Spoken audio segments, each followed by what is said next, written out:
वैसे तो नारी के सम्मान या कन्याओं के या बालिकाओं के सम्मान का कोई दिन तय नहीं है, लेकिन फिर भी दोस्तों साल में नवरात्रि ऐसे त्योहार, ऐसे उत्सव है जिस दिन माँ की आराधना की जाती है, शक्ति की आराधना की जाती है। यह उस बात का सूचक है कि भारत में नारी के सम्मान को अभी भी महत्व दिया जाता है। तो दोस्तों आपको बता दें कि जो आषाढ़ीय नवरात्रा है वह 25 जून से शुरू हो चुके हैं।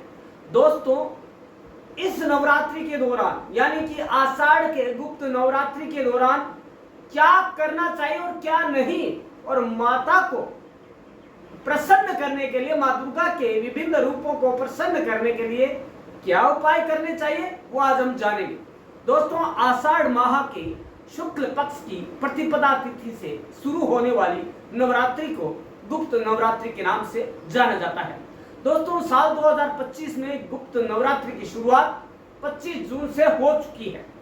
साल में 2 बार गुप्त नवरात्रा आती है, यह है माघ नवरात्रा और दूसरा है आषाढ़ में। दोस्तों इस दौरान माता दुर्गा की 10 महाविद्याओं की गोपनीय और विशेष पूजा अर्चना का विधान है, इसलिए इन्हें गुप्त नवरात्रि के नाम से जाना जाता है। यह तांत्रिक उपासना का भी त्योहार माना जाता है। हिंदू धर्म में आषाढ़ माह में आने वाली गुप्त नवरात्रि का विशेष और आध्यात्मिक और तांत्रिक महत्व माना जाता है।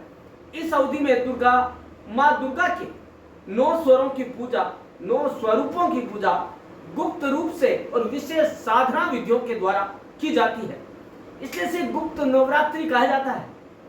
यह साधना तंत्र शास्त्र से जुड़ी होती है जो सिद्धियों की प्राप्ति और आत्मिक उन्नति का मार्ग खोलती है। इस वर्ष आषाढ़ीय गुप्त नवरात्रि की शुरुआत जून में हो रही है।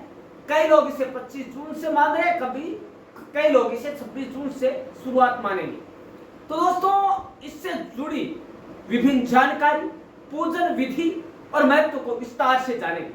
दोस्तों 10 महाविद्याओं की पूजा, आराधना, साधना की जाती है, तो उस समय किन नियमों का ध्यान में रखें ताकि मां दुर्गा प्रसन्न हो सके और हमें हमारा मनवांछित वरदान दे सके, ताकि उन्नति के मार्ग खुल सके, प्रशस्त हो सके।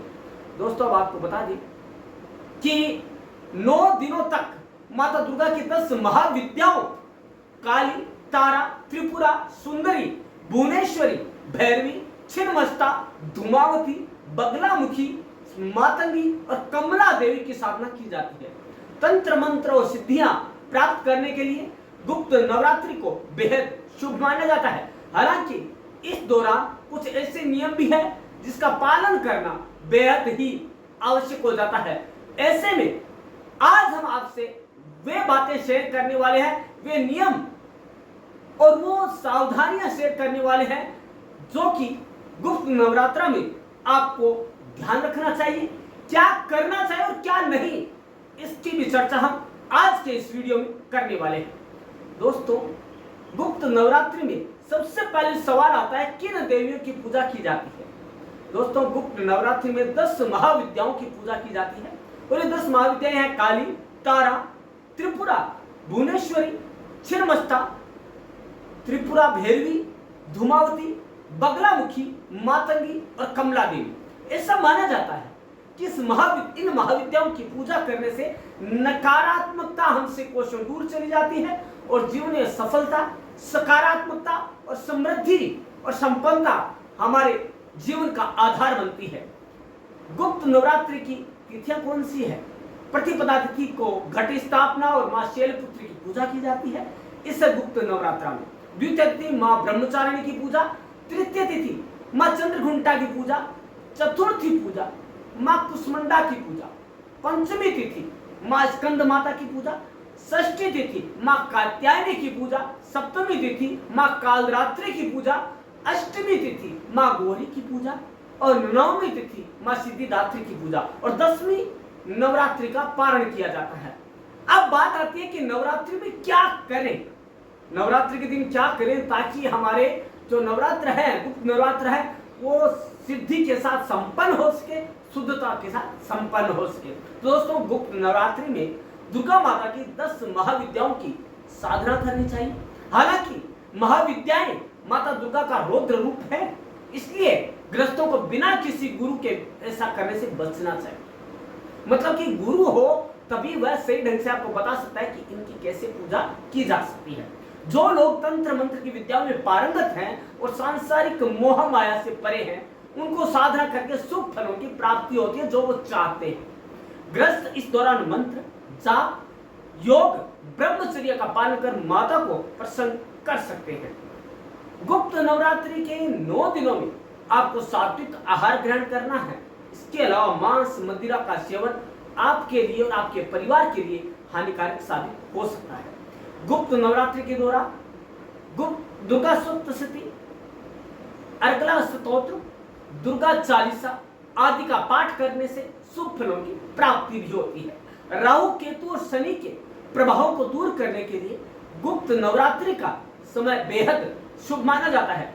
इस दौरान इन ग्रहों की शांति के लिए पाठ भी आप कर सकते हैं। दीपदान, पवित्र नदियों में स्नान और ध्यान करने से भी आप माता दुर्गा की गुप्त नवरात्रि से प्रसन्न कर सकते हैं। माता गुप्त नवरात्रि के दौरान छोटी कन्याओं को उपहार देकर भी आप माता का आशीर्वाद प्राप्त कर सकते हैं, क्योंकि उन छोटी कन्याओं में मां दुर्गा का स्वरूप निहित है।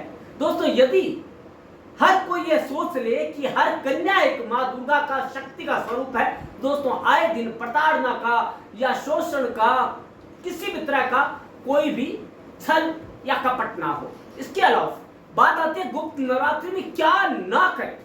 दोस्तों गृहस्थों या सांसारिक सभी लोगों को गुप्त नवरात्रि की अवधि में काम वासना से दूर रहना चाहिए। वासना जनित विचार आप पर हावी ना हो, इसके लिए योग ध्यान आपको निरंतर करना चाहिए।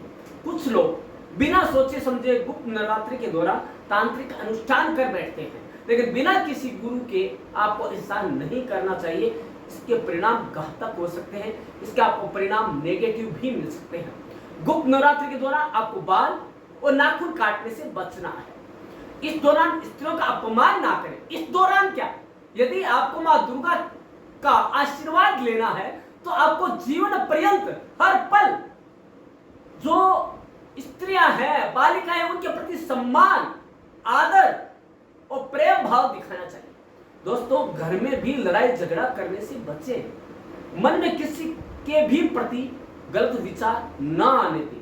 कहते हैं कि यदि हम सोच भी लेते हैं तो वो पाप होता है, वो हमारे लिए अपराध होता है, गलत चीज होती है, तो हमें नहीं करनी। इसके अलावा अगर हम माता को प्रसन्न करना चाहते हैं तो साधना के मंत्रों का जाप करें और गलती से भी मांसाहार, प्याज, लहसुन आदि का प्रयोग वर्जित रखें, क्योंकि इस दौरान तामसिक चीजों का भोग नहीं किया जाता है या नहीं खाई जाती है। दोस्तों आप क्या सोचते हैं कि क्या ये जो नवरात्र है 4, इस दौरान ही नारियों की पूजा करने से, सम्मान करने से माता प्रसन्न हो जाती है? नहीं दोस्तों, यदि हमें माता को प्रसन्न करना है या 10 जो शक्तियां हैं, निधियां हैं, सिद्धियां हैं, 10 शक्तियों की पूजा करनी है, तो हमें एक दिन नहीं, इन 4 नवरात्रों में नहीं, हमें हर दिन हर पल ये याद रखना होगा कि हर नारी, हर स्त्री, हर बालिका, नारी का वह कोई भी स्वरूप हो, चाहे माँ हो, बेटी हो, बहन हो, पत्नी हो, दादी हो, कोई भी हो, वह शक्ति का प्रतीक है। और हमें मानना नहीं है, हमारे मन में बिठाना पड़ेगा, एक निष्ठा, एक आदर भाव हमें लाना पड़ेगा कि कहीं न कहीं हमारे सामने स्त्री का स्वरूप आते हुए हमारे लिए आदरणीय होनी चाहिए। तभी जाकर आपको अपनी प्रगति का मार्ग प्रशस्त होगा। क्यों? क्योंकि देखिए आपको एक चीज बता दें, विद्या कहां से आई? सरस्वती माता से। धन कहां से आया? उसकी भी देवी लक्ष्मी है। शक्ति कहां से आई? दुर्गा से। तो दोस्तों आप इनकी तो पूजा करते हैं, लेकिन जब स्त्री की बात आती है तो आज समाज में हम देख रहे हैं, अखबार मीडिया इससे भरा पड़ा है। कहीं कुछ हो रहा है, कहीं अभी हाल ही में देखा कलकत्ता जैसे सभ्य राज्य के अंदर रेप हो रहा है। हर दिन हजारों की संख्या में बालिकाएं चित्कार करती है, लेकिन क्या दिनों दिन बढ़ता जा रहा है। फिर काहे की नवरात्रि, काहे का गुप्त नवरात्रि, काहे की और नवरात्रि। दोस्तों यदि आपको नवरात्रि को सही ढंग से मनाना है, माता को प्रसन्न करना है, मंदिर जाने की कोई जरूरत नहीं है। मैं कहता हूं जब तक आपका मन साफ नहीं है, स्वच्छ नहीं है और आदर की भावना नहीं है नारी के प्रति, तब तक आपको नवरात्र करने की कोई जरूरत नहीं। ना आपको मंदिर जाने की जरूरत है, ना किसी धर्म को मानने की जरूरत। धर्म को तभी माने, नवरात्र तभी माने, नवरात्र माँ की पूजा तभी करें जब आपके मन में आदर सम्मान हो स्त्री रूप के प्रति। चाहे स्त्री का स्वरूप कोई भी हो सकता है, माँ हो सकती है जगतदात्री, जन्मदात्री माँ है, बहन है। अभी आपका रक्षाबंधन आ रहा है, बहन का महत्व वही समझेगा जिसके बहन नहीं होती। वो कई लोग ऐसे सोचते हैं मेरी तो बहन बेटी है ही नहीं, मैं कुछ भी कर सकता हूं। दोस्तों ऐसा नहीं है। एक तरफ तो आप माँ बहन बेटियों को समझते नहीं और दूसरी ओर नवरात्र के दौरान बड़े बड़े भंडारे कर रहे हैं। फिर किस चीज का ये दिखावा? माँ सब जानती है, माँ तो सब पता है आप क्या करना चाहते हो। दोस्तों आप कमेंट बॉक्स में लिखकर जरूर बताइएगा क्या आप किस बात से सहमत हैं कि यत्र नारी शिव पूजन्ते रमन्ते तत्र देवता। यह तभी होगा जब हम हर रोज हर पल स्त्रियों के सम्मान की भावना हमारे अंदर रखें। धन्यवाद दोस्तों।